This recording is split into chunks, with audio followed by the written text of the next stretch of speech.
alegria muito grande, viu? Estar aqui nessa cidade que eu amo e nessa casa tão acolhedora. Sempre é uma alegria para mim. Obrigada pelo convite, né? E eu tinha pensado num tema para falar quando eu conversei com a Débora e resolvi mudar esse tema de última hora, e a gente sabe que nada é por acaso. E eu acho que o tema que eu escolhi, vocês já sabem, Deus escreve certo por linhas certas. E eu resolvi mudar, e se vocês me permitirem, eu gostaria só de mostrar para vocês o motivo pelo qual eu decidi mudar o tema de última hora. Que foi o seguinte, eu acho que eu, brevemente, muito rapidamente, vou falar um pouquinho da minha história. Eu tive um filho, Francesco, e lutamos, ele teve um tumor cerebral, lutamos aí contra esse câncer, essa doença, durante 10 anos. E meu filho acabou falecendo com 10 anos de idade. Na época que ele faleceu, eu já era psicóloga e já adorava essa área, mas eu não atuava na área da psicologia, de luto, nada disso. Pelas circunstâncias aí do destino, eu acabei atuando em empresa e pós-morte do meu filho é que eu decidi então ir atrás do que realmente tocava no meu coração, que é essa área de luto, cuidados paliativos, psicologia e tudo mais. Aí que eu fui fazer os cursos, estudar e ficar nessa área. Claro que eu não posso deixar de destacar aqui a importância da doutrina espírita na minha vida, da fé, por conta de ter passado por tudo isso e ter sobrevivido. Porque quando eu estava no olho do furacão, eu pensava, será que eu vou sobreviver? Não sei se eu vou sobreviver. Eu sabia que ia falecer, mas eu não sabia se eu ia sobreviver. É uma dor tão grande.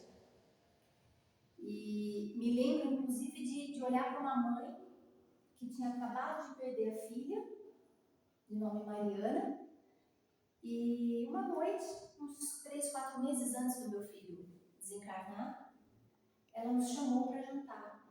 E eu me lembro da cena, eu, o meu marido, e eu olhava para ela, ela se chamava Cláudia, né? Mas eu não tenho mais contato. Eu olhava para ela, eu ficava observando assim, nossa, ela tá de batom, ela arrumou o cabelo, olha, ela tá viva, né? Existe vida pós-morte de um filho. Mas, sem dúvida nenhuma, o meu grande alicerce foi a doutrina espírita, como a gente já conversou aqui várias vezes. E aí, passado um tempo, fui atuar, fui na área que eu gosto, né, que me faz sentido. Em 2016, começo de 2016, eu fui surpreendida por um câncer de mama. Ok, vamos lá, cirurgia, fiz a radioterapia, tomei as terapias hormonais, não precisei fazer quimioterapia e fiquei em remissão por 9 anos. Tocando a vida e trabalhando exatamente com isso. Trabalhando na psicologia. Uma das minhas especializações. E a questão do meu tema foi que há um mês atrás eu fui surpreendida com uma recidiva de câncer de mama. Numa mama que nem existia mais, porque eu fiz uma mastectomia bilateral, ou seja, eram algumas únicas células sobreviventes. E eu fui surpreendida há um mês atrás, mais ou menos, com esse câncer. Operei novamente, tirou, não tem mais nada, vou ter que fazer terapia hormonal, mas desta vez o que veio diferente? A notícia de que eu teria que fazer quimioterapia.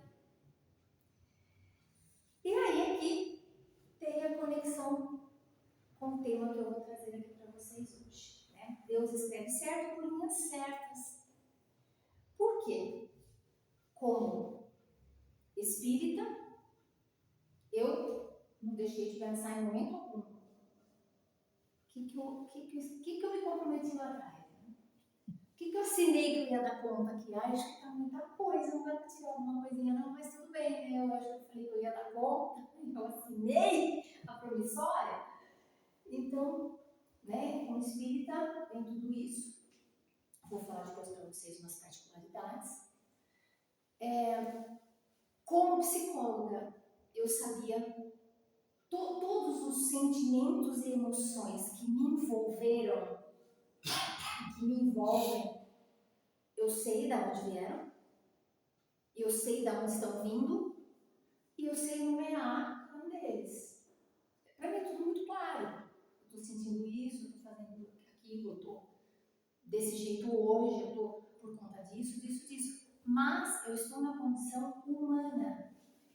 É como se médicos não pudessem ficar doentes. O médico fica doente, é humano também. Então, o psicólogo também sente medo, também sente insegurança, também sente raiva, sente tudo isso. E a gente pega no Livro dos Espíritos, a famosa primeira questão, né? O que é Deus? Aí tá lá, inteligência suprema, causa primária de todas as coisas. E a gente mais pra frente vê os atributos da divindade: soberanamente justo e bom, e suas leis são perfeitas e imutáveis. Ah, não, mas tem alguma coisa errada aqui. Como que Deus é soberanamente justo e bom? E a gente passa por tudo isso. E como que as leis de Deus são perfeitas? Não, tem algum erro aí. Por quê? Porque isso a gente consegue falar, a gente consegue verbalizar, se expressar quando acontece na casa do meu amigo, do vizinho da rua. Mas não com a gente. Puxa vida, eu não sinto isso, aquilo. Por que tinha que ser comigo? Isso é a nossa dimensão humana, é a nossa visão humana. Né? E a gente sabe pelo Espiritismo que tudo segue uma ordem divina, mesmo que não a compreendamos. Não há erro na obra divina, Deus não erra.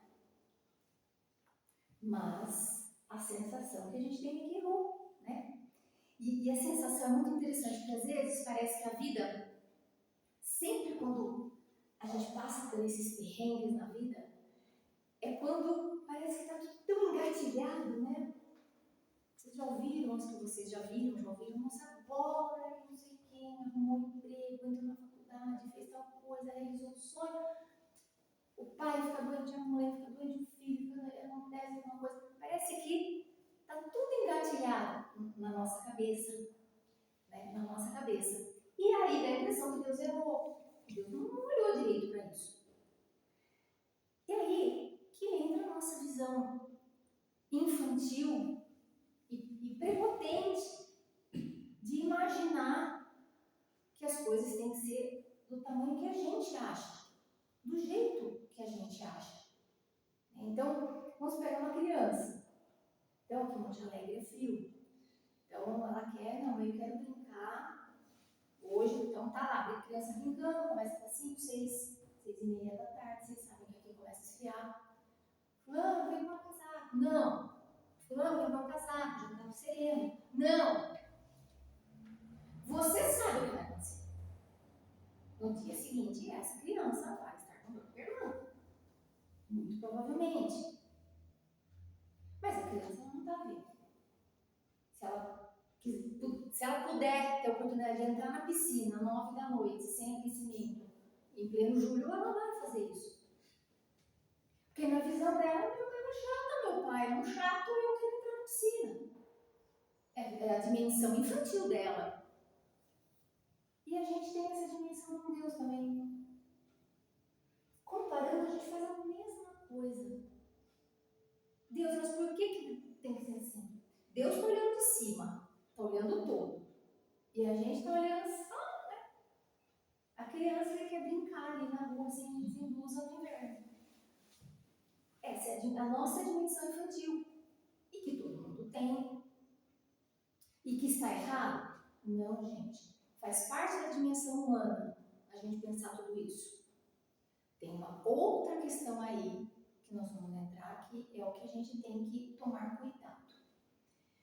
Que é o seguinte: nós, espíritas, nós temos uma questão que é: nós sabemos da existência das vidas passadas, das vidas futuras e das leis de causa e efeito. O que eu fizer aqui hoje vai ter uma consequência no futuro. O que eu estou sofrendo hoje, se eu não fiz nessa encarnação, muito provavelmente eu fiz em outra. Então, a lei de causa e consequência. E essa lei de causa e consequência, ela flui em nós, a gente consegue ter a dimensão disso quando a gente consegue colocar a fé, unir a fé com esse raciocínio de, poxa, realmente tem as vidas, tem isso, tem nada, por isso que a gente estuda, por isso que o Espiritismo é uma doutrina de estudos, porque a gente tem que estudar. E isso é o que nós chamamos de fé raciocinada. É justamente poder entender tudo isso junto com a nossa fé. E isso, gente, faz toda a diferença. A gente consegue passar pelo sofrimento. Vejam, pelo sofrimento a gente vai passar, todo mundo. Nós estamos num mundo de provas e expiações. Nós conseguimos, daí, nesse caso, passar pelo sofrimento de uma maneira mais leve. Como assim, Priscila? A gente não sofre? Eu vou explicar esse mais leve também. Não quer dizer que quando a gente recebe um diagnóstico desse, a gente sai saltitante. Ah, não, gente, é que, né? Mundo de provas e expiações, tá tudo bem. Não, não tá. A gente fica triste, a gente chora, a gente fica com medo, com insegurança. Todos esses sentimentos nos envolvem. Aí a gente cai. Posso até dizer para vocês que rola até umas pequenas briguinhas internas com Deus. Por que Deus agora?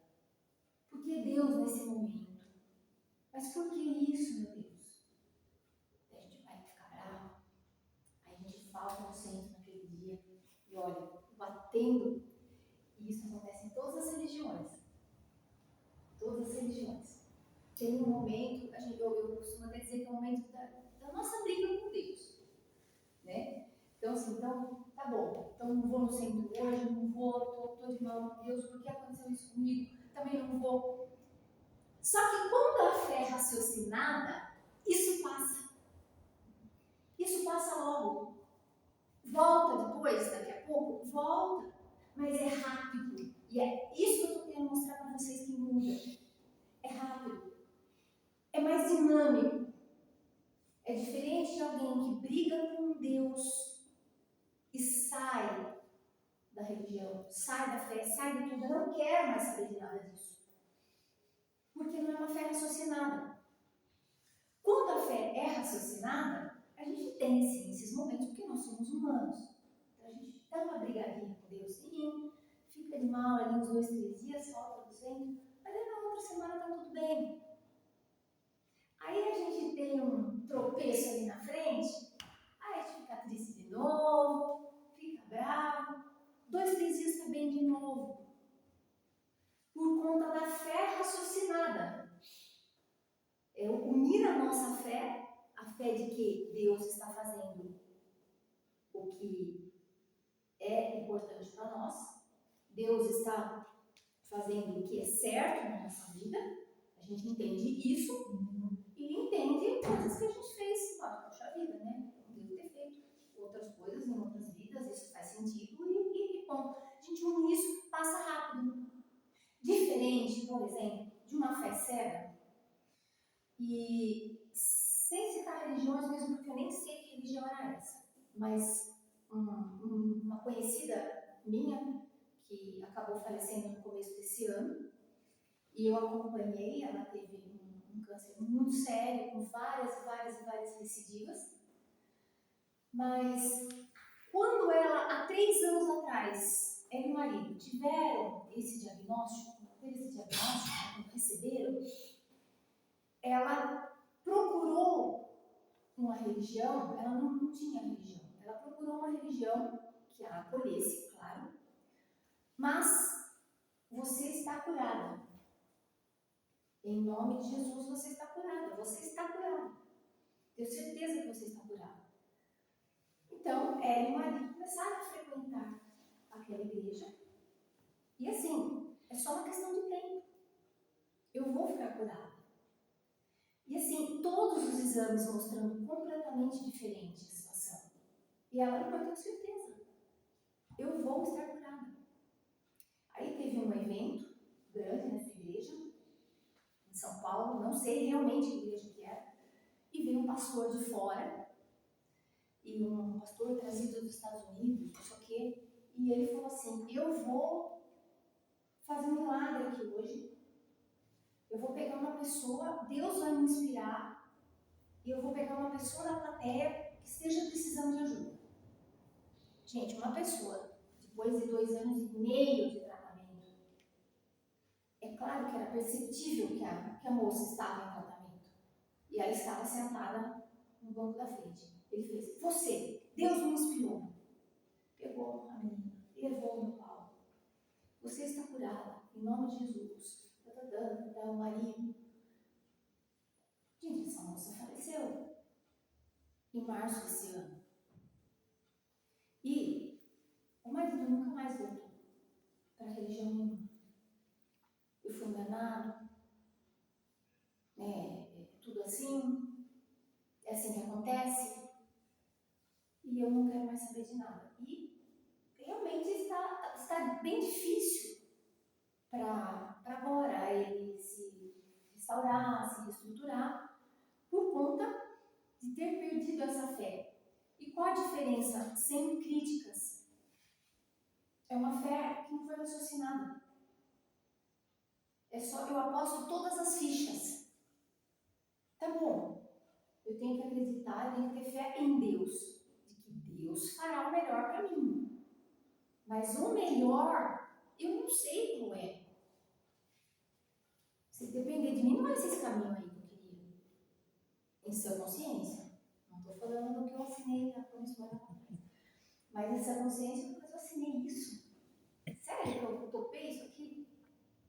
Não. Se está assim, eu topei e eu confio que Deus vai fazer o melhor para mim. Deus vai fazer o melhor para mim. Nem que o melhor não seja o que eu estou acreditando. Nem que o melhor caminho não seja o mais fácil. Seja o mais difícil. Né? As dificuldades, elas não são castigos. A gente aprende na doutrina. São oportunidades de evolução. E se a gente começa a ter essa mudança de chave, né, de estrutura, se a gente começa a ter uma mudança de olhar, de que realmente, a minha mudança de olhar vai depender da minha fé raciocinada, do que eu estudei, mais a minha crença em Deus. Eu mudo o meu olhar. Então, esses tempos agora bem recentes, claro que eu passei por tudo isso que eu estou falando para vocês. Lógico que eu fiquei triste, lógico.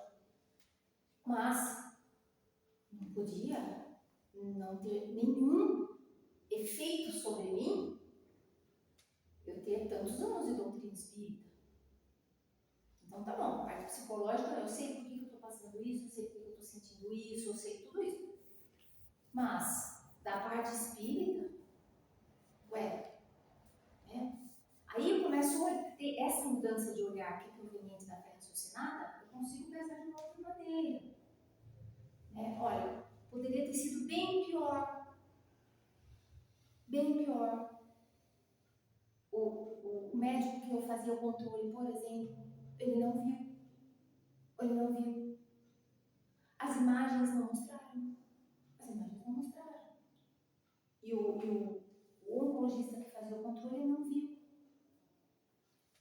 Mas quem viu, então? Viu um mastologista que eu passava com ele a cada 2 anos. E esse ano deu de eu passar com ele. E ele falou, não gostei disso aqui que eu vi. Embora as imagens não digam nada, embora eu não gostei. Você não vem aqui para controle? Então não gostei. Foi isso para ter passado batido.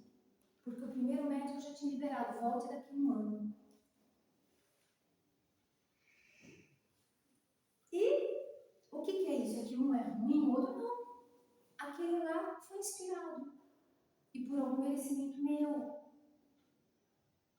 Poderia ter sido pior. Poderia ter passado pior.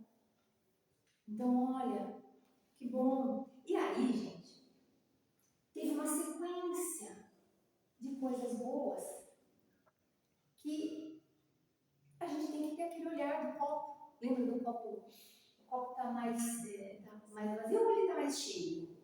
Né? Menos vazio ou menos cheio? Como que está o copo? O que vai fazer a gente olhar para o copo e falar, realmente, ele está mais cheio, bem mais cheio que vazio, é essa fé raciocinada. É tudo que a gente estudou, mais a crença em Deus. Isso que é importante. E todo mundo, né? Todos os seres humanos criam em suas cabeças um mundo presumido. Isso a psicologia chama de mundo presumido. É um mundo que você imagina. Olha, tem um filho, 2 filhos, vai se formar, vai casar, vai isso, vai aquilo, outro. A gente cria um mundo presumido na nossa cabeça. E quantas vezes mesmo esse mundo presumido dá certo? Nunca. Nunca. A gente cria toda uma história do que vai acontecer com a gente na vida. Mas nunca está desse jeito. E se a gente só tem a visão humana, a gente se revolta. E se a gente só tem a fé de vou na igreja, rezo, acendo vela, faço não sei o que, Deus não faz isso para mim, não vai dar certo também.